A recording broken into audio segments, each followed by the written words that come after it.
Hello guys, ito po ay Indio Gigante from Brazil.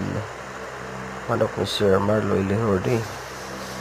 Itong IG Brazil guys ay isa sa pinakamalaki, pinakamatangkad na breed ng manok sa buong mundo. Yan guys, bata pa yan siya. 7 months ngayon guys. Tingnan yung mukha. Tatak IG from Brazil. Sobrang laki niyan guys. Sobrang laki. Yung mukha niya guys sa 7 months. Ganda ng mukha. Yan. Yung katawan. Imported yan guys. 6 kilos yata. Yan. Ganda ang palahin ito. Mukha niya guys.